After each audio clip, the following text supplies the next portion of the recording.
Primož Roglič ganó de manera impecable en el único final en alto de esta París-Niza, pero la gran noticia es la ilusionante condición de Daniel Felipe Martínez, que está mostrando ya tener las piernas y el carácter para ser una válida alternativa para el equipo de Ineos. En sí, el diseño de la etapa centraba mucho el esfuerzo para ese ascenso final del Col de Turigny, ya que previamente pues no teníamos esos grandes puertos, ¿no? Como para que al menos otros equipos pudieran endurecer de lejos, o también para que se marchara algún grupo de fuga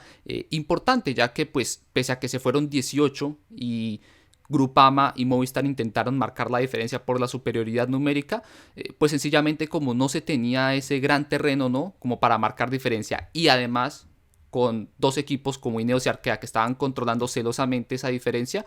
pues esas opciones de ellos eran nulas, y de paso el trabajo que realizaban tanto británicos como franceses se enfocaba más que todo en no darle ese margen a la fuga, más que el propio hecho de endurecer, porque el terreno no lo había. Ellos sabían que pues el único sitio donde la carrera se podía hacer intensa y explotar era justamente en ese ascenso final. Y en esa subida final al principio teníamos una situación particularmente extraña, ya que tiraba el Jumbo a un ritmo que obviamente no era intenso, porque pues a Roglic no le interesaba atacar, él no era el que tenía que proponer, y pues Arkea y Ineos por ahora se quedaban quietos, más allá de haber tirado del pelotón durante todo el día. Pero cuando le quedaba un solo gregario al Arkea, a Nairo Quintana, que era Nicolás Edet,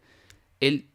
se pone al frente, mete un acelerón con el propio Nairo a rueda, y ahí se daba a entender que iba a ser el momento del ataque de Quintana. Pero una vez acaba la labor de ese gregario, él inmediatamente se coloca otra vez detrás del tren del Jumbo y no acaba rematando ese trabajo del equipo, lo cual pues da un mensaje muy claro, que era un querer y no poder, porque pues actitud la había, y eso me parece admirable, además teniendo en cuenta lo del Arkea, que pues obviamente al ser un equipo de segunda división no tiene pues el material ni los corredores como para hacer un daño de gran magnitud en una carrera World Tour de primera división. Pero pues a la vez era un poco eso, la falta de piernas que había, porque pues por lo general cuando un equipo trabaja así de fuerte, el líder debe rematar con un ataque, y si no lo hacía Quintana era porque pues no tenía nada en el tanque. Y pues eso por supuesto daba la señal de que obviamente no tenía la capacidad para estar metido de una manera realista, ya sea en una disputa para descontar tiempo en la general o al menos para ganar la etapa, que creo que era el objetivo que tenían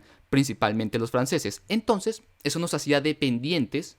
del otro equipo que había trabajado, que era Ineos, que además contaba con dos bazas, Adam Yates y Daniel Martínez. Alguno de ellos tenía que proponer y buscar poner contra las cuerdas a Primož Roglic. Y el primero en hacerlo era un poco el que se esperaba, Adam Yates, porque está algo más distanciado en la general y se ha mostrado relativamente menos fuerte que Martínez. Tenía que arriesgar de lejos. Ahí lo curioso fue cómo Roglic no respondió de inmediato al ataque, sino que apostó por ir a más sangre fría. Fue a poco con un ritmo progresivo, que logró atrapar a Martínez, a Yates mejor. A sus ruedas se fueron justamente Martínez y el propio Nairo Quintana, que iba ahí, ya empezaba a notar que iba al límite.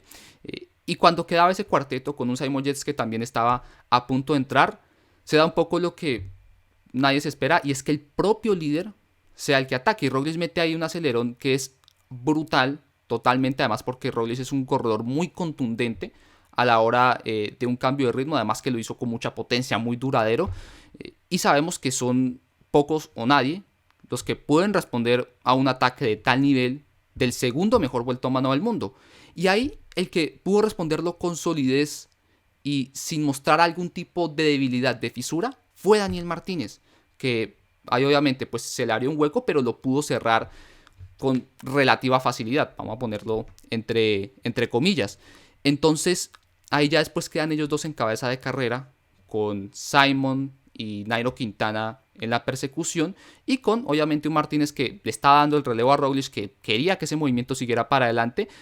y que pues obviamente tenía ese interés, no, al menos de distanciar a esos rivales que son un peligro para el podio. El tema es que yo creo que ese ataque de Roglic fue tan fuerte que lo dejó tocado hasta él mismo, obviamente incluyendo a Martínez, y por eso no fueron al 100% en los relevos, sino que más bien buscaban era oxigenar, recuperar un poco tras ese momento de intensidad, y eso le dio el espacio a Yates y a Quintana para que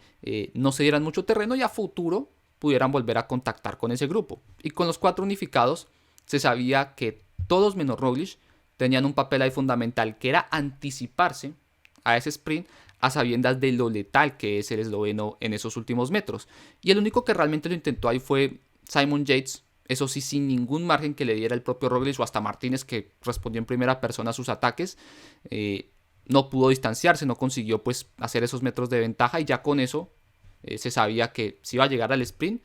y era lógico saber quién iba a ganar, y Roglic al final ratificó esa punta de velocidad en meta, no tuvo pues quien hiciera la sombra, y acabó ganando con autoridad, ¿no? Además corriendo con una actitud muy buena, porque pues fue el que propuso el ataque más duro y además lo hizo con distancia, y eso creo que también es una noticia alentadora. Pero es todavía más ilusionante lo que hizo Martínez, que llegó en segunda posición, porque pues principalmente en el tema de piernas creo que es lo que más habla de esto, porque al final estamos hablando de que le aguantó con solidez a quien es el segundo mejor vuelto a mano de la actualidad. Y sabemos que pues lo que es Roglic y Pogačar hoy en el ciclismo son palabras mayores. Y